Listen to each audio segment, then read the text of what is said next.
Hi guys, welcome back to my YouTube channel. Emmanuel back again with another video. So I am going to be editing some photos with you guys today. I'll just show you quickly. So these are some of the photos that I am going to be editing with my these are photos of my beautiful wife that I've taken today, and I am going to use obviously Photoshop and edit them.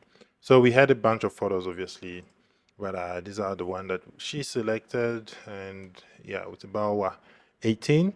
I'm not gonna edit all of them on the video. I'm going to just maybe edit two of them, the one that I think a bit more different. So we have probably this one, and maybe a portrait, because I mean different photo requires different type of editing, and maybe also this one because the sky is a bit blown out if I open it up. So one of the photo, the sky was blue. This one, yeah. So I'm gonna recover those highlights, and I'll make the photo kind of seamless all together. So those are some of the things that we will do today. I'm going to use my graphic tablets, the mouse, not the mice. So there we go. So what I generally do, I'll just select all the photo and just drag them all onto Photoshop. Photos are shot in RAW. So if you want to really get the most amount of your of your screen, of the capability of the sense of anything, always shoot RAW. So that's another tutorial for another day if you want to learn how to shoot RAW. So you can shoot JPEG or RAW when you're shooting with your camera. But if you are a professional or professional, we know we always shoot RAW. And now even more and more people, even when they're doing videos, they are shooting RAW so that you can have as much information as possible. So RAW just allows you to get a little bit more information than when you're shooting in JPEG, because when you shoot in JPEG, the image is already compressed. The what the color space is already like in sRGB, so you have all of those things that kind of feels like a limitation when you are shooting when you shoot JPEG. So I also have to say that my monitor is calibrated. This is one thing that's very important when you are doing anything that has to do with color. A lot of people don't calibrate their screen, but I always do have. I have a color monkey that allows me to calibrate my monitor. So that's also another video for another day. I've done that a long time ago, but because now I have all of this possibility to show you how you can calibrate your monitor, I will do that. I will add that as well. So this is what the photo looks like. So on my on my camera, I'm using the 800D here. So I'm just kind of in love with Canon color in general, and especially if it's something for a quick delivery, I generally use Canon because I feel like it does retain quite a little bit of details. So it has a crop. So I'll just reset the crop to, so you can see the pictures are cropped. So let me right click here. Why is it not right clicking? Crop. See, reset. So I'm gonna right click here, reset to full. There we go. I don't know why my thing was not working here. What's happening there? Cancel. I think it's because full. Yeah. So probably on my tablet here, one button is stuck. Let's do this. Lock the button. Let's see. Probably one button is stuck on my tablet. We will see how it's gonna. Something is not okay with my graphic tablet here, but I'll sort it out. So generally, what I do when I open a photo, I open all the photo, just press auto just to see. But you can see on the top here, I'm cooking a little bit. So you can toggle here to see where your highlights are blowing. And when there is too much light in the highlight, as you can see, the color don't look okay. So because it's blowing, I'm sure it's my white channel. So it definitely is the white. So if we toggle it back again, it is the white. You press Q, you can have a preview of before and after there. You can still leave a little bit of just a little bit of highlight blowing, but I generally do that. But you can see and a lot of contrast in my photo. I'm going to change the camera profile to camera faithful. Nah, don't like that. It's a bit too blue. Like these colors here how they'll come up. So I'm gonna come to my color. Always reduce my vibrance. I don't know why Photoshop always, when you do auto, the vibrance is always high. The white balance does look okay, but as you can see, I have a bit of blue in the dark side of the image. So to combat that, I'm gonna come to my color mixer, come to the blue and just lower it a little bit.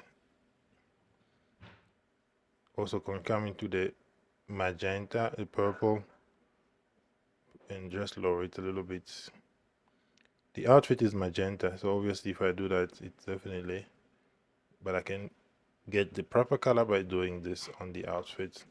So because all of these photos were mostly shot in the same lighting environment, I'm just going to sync all of this, and I'm going to go to each and every one photos, and what I'm just going to do is add a bit of light there, here and there.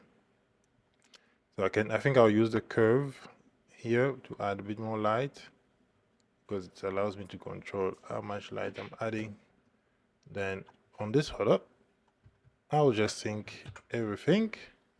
So I was shooting on an overcast day. So as you can see, it looks good, looks much better. This is the before and this is the after. I'm still going to grade this photo in Photoshop and do some skin retouching here and there.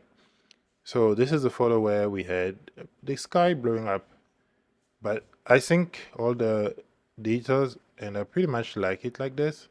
I don't think I'll do a lot more changes here. Just keep it like this. As you can see, the black don't look as black. So I'm going to my color mixer again. There is blue that is contaminating my color there. And I'm going to lower it a bit more. And as you can see, so there is a blue in the color, in the black.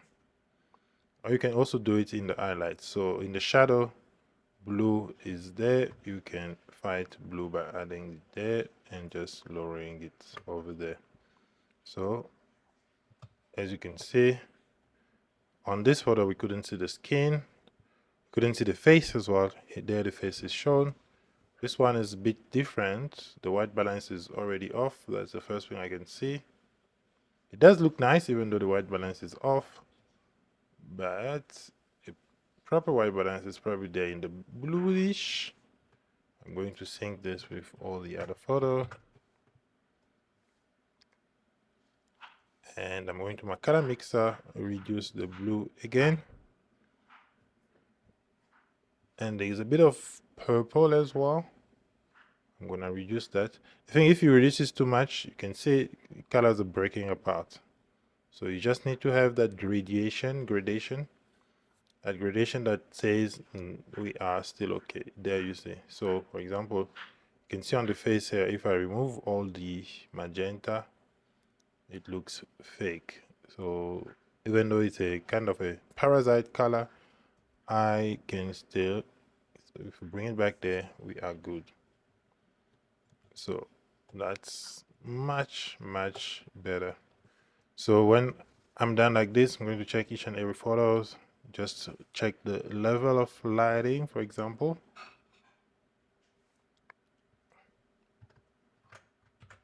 Check the level of lighting. There we go. So you can see the before and after. I love this. So my wife asked me to crop this photo a bit for her. So I'm going to press Alt and crop it, something like that. Select all the photo. I'm going to open my photo as object. So if you come here on Photoshop, if you come down below here, it allows you to change how your image is going to be open. So generally, when you open it, it's open as a JPEG as background. So it's always best to open photo as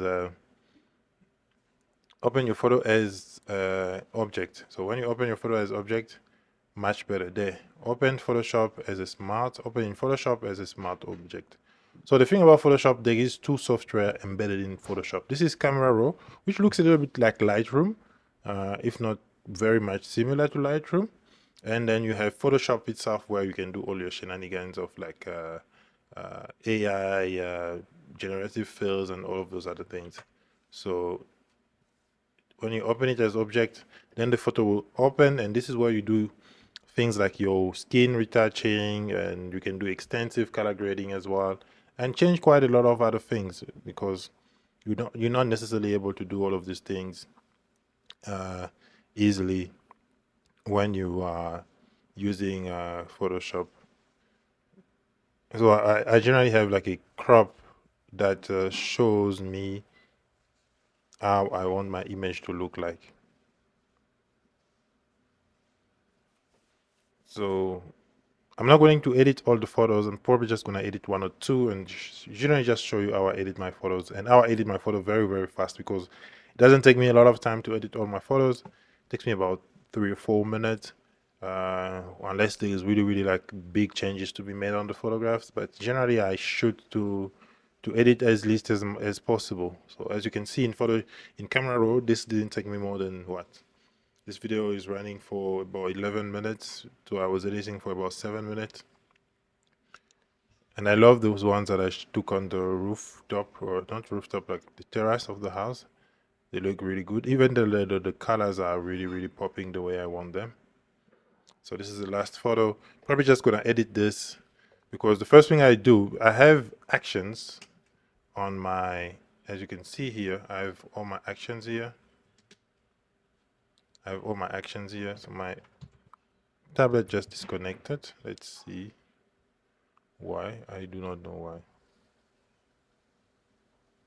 why. I just see my tablet disconnected. Let me unlock this. I can see what my tablet looks like. Yeah, we are back. So I have a few actions here that allows me to kind of edit quickly. So these are Skin Finder. Skin Finder is a plugin that I use to work on the skin. So if I press F2, as you can see here, it's going to smooth out the skin. As you can see, this is the before and after. The blemishes and all the other pimples are gone. I'm not going to do like a very extensive retouching on this, just a little bit of color grading and stuff like that. So this is Skin Finder. Oh, why am I using two Skin Finder? So let me remove this one. And then I'm going to do an eye pass to bring back the details on F3. There is my eye pass. So as you can see before, it's a bit smoother and you get a little bit of details. So let's close this. I could also do some of these blemishes, but my wife's skin is immaculate. I'm just going to do a rough, quick job here on just removing some of this button. So I'm using this tool, which is the, what is it? The Ealing's tool. I use the Spot Ealing brush. Since they upgraded this, it's much better than the old one. As you can see, it used to leave a little bit of artifact. So always select sample all and content aware, because if you use texture or proximity mesh, you are not really going to get the best result when you are editing your photos. And I always aim to leave my picture as natural as possible, or at least as close to natural as possible. I don't even need to color grade this photo, but I'm just going to slap one of my lookup table. I have one here named Aisha. I use that one a lot if I'm doing outdoor photos. You can see it brings much more contrast, but it's a little bit too contrasty. I'm just going to lower it a little bit. And if I want, for example, to bring maybe, let's say, I can feel like there is a little bit more still a little bit more magenta in the hair, I'm gonna come here into my hue and saturation and just select the magenta, and you can isolate the color really well the hair with this tool, and bring it down. As you can see on the hair there, it looking just as if we are removing that. So we can do this just to spread it a little bit more. We select the plus here, it's going to spread it a little bit more, but as you can see, it's also affecting the skin. And I am going to zoom out a little bit. So I'm zooming out, as you can see, so it affected the skin and on the color there. So what I'm going to do is I'm just going to lower the opacity, because it's just a little bit of color that we need to take out. So I'm just going to lower the opacity, and you can see this is before and after. So this is perfect. And what I generally do, because the picture, as I said, were all taken pretty much in the same condition, I'm just going to paste everywhere. So for example, when I paste it here, you can see it brings a bit more value in terms of light as well. So I'm going to do the same process in terms of skin retouching. I'm going to retouch the skin.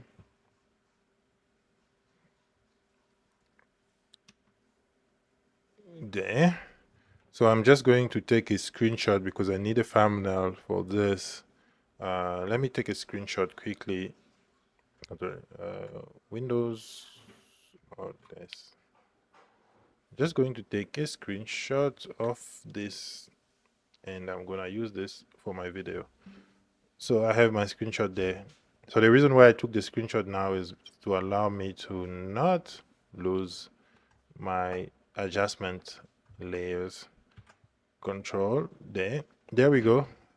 So I have even another it's another action to save the photo. I can save as a copy and save and close the image, which allows you really to edit very fast. So if I press this button here, I'll show you.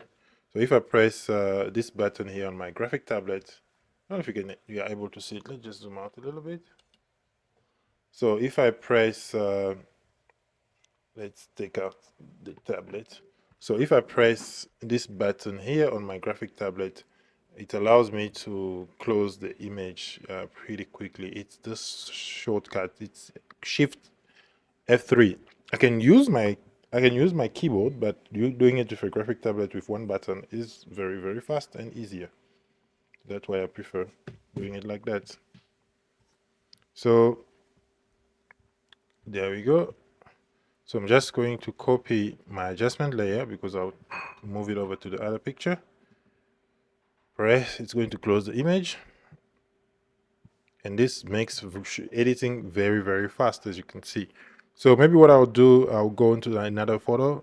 So this one, I feel like it's also very contrasty. So what I might actually do is maybe just add a little bit of light just there.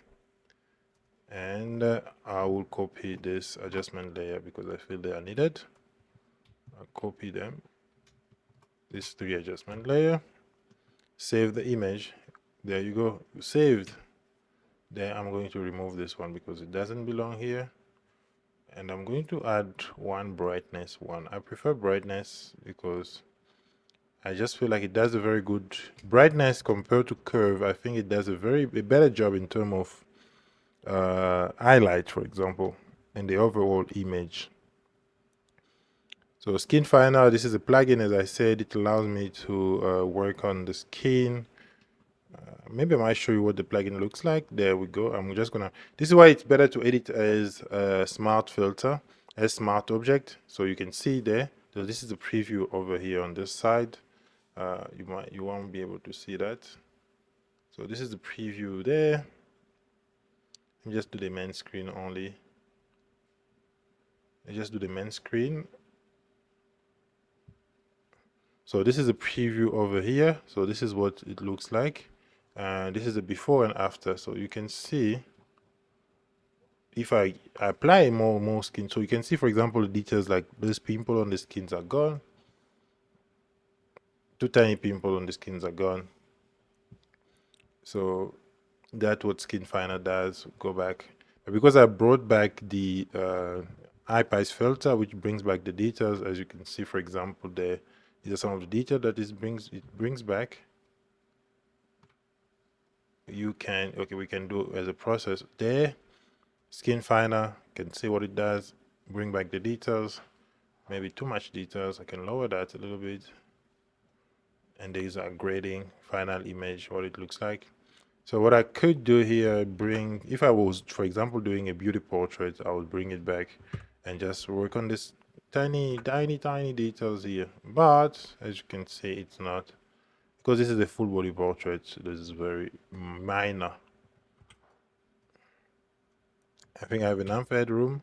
I'm just going to my crop. I'm going to reset it to original, deny, and I'm just going to make the picture a bit straight. There we go, enter. And because I'm using generative, I'm using the AI, this is the latest of Photoshop. It's going to fill up all those transparent spaces on the side. And it depends on your internet. If your internet is fast enough, generally this is not a problem. I think I have a better internet right now.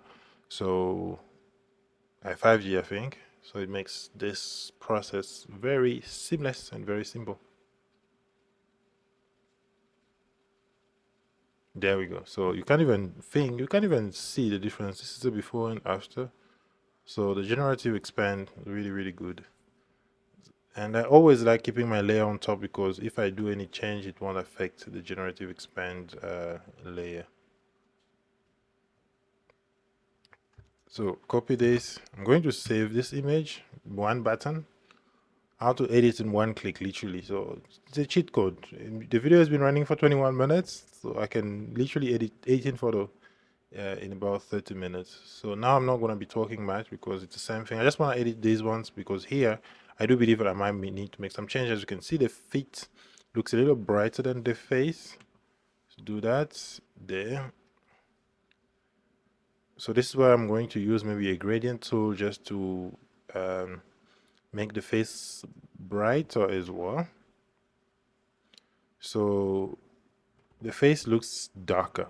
I'm going to use a curve tool here. There we go. There, I think the face is okay there. I'm going to invert this layer, take a brush and paint white X, press X and B on for brush white there. As you can see, we're good. And there the face color is even with the thing. I'm going to lower it a little bit. I'm just going to refine my feather it a little bit so that it doesn't look like it's a spotlight. Okay, there we go. So this is our mask. Just refined it a little bit so that it doesn't look feathered, a little bit so that it doesn't look too edgy. Control. So this photo doesn't need that, but it does need a little bit of light. I'm just gonna Control I, invert it, and lower the light a little bit. Might do some tiny skin retouching, but I don't think it's really needed here. But as you can see, we have too much head space here in this photo. I didn't frame it properly. That's my bad. So to give it just a little bit of half, we are going to crop it properly. You don't have to think that cropping is going to destroy your photo. I don't know why I need to render the smart filter, because yeah, there is nothing. There we go. Crop. I'm going to save this. As you can see, I'm literally just using the same edits on all of my photo, and just tweaking light here and there. This one, maybe it's too bright as well. Just gonna reduce the light a little bit, add a bit of contrast. And we're good here. Save it. This is quick editing. It's not like I need to do paste here. I'm going to remove this one because it doesn't belong there. I like the level here a little bit, but it's too contrasty. I'm going to reduce the contrast here. Add, yeah. And everything is going with my LUT. So this LUT is very versatile. It's a LUT that I do enjoy a lot in the way I edit my photo. I created it myself. I base my LUTs on the photo shoot that I have, and just allows me to know what LUTs will work best in which situation. I'm saving this photo. Same thing here. So you can see now I'm literally just pasting all of my adjustments. I could use like a batch edit here, but I do like editing photos one by one and just checking what's missing from one photo. Save. So you can see for yourself. Let's just go back. So this is it, guys. So this is what you can do. How you can edit so many photos so quickly. This video is 25 minutes. I'm probably might chop it up here and there, but I may not as well. So this is how you edit photo on Photoshop very quickly. Editing in for beginners. I don't know if I can really say it's for beginners, but it's very simple and it's very straightforward. I'll see you guys in the next video, and peace out. Oh, and please don't forget to subscribe. First of all, subscribe to the channel before we even go any further. Subscribe. You can see I'm trying to get better quality for anything. So it's an investment, and yeah, we need it to pay back a little bit, a little bit. I'll see you guys in the next one, and peace out.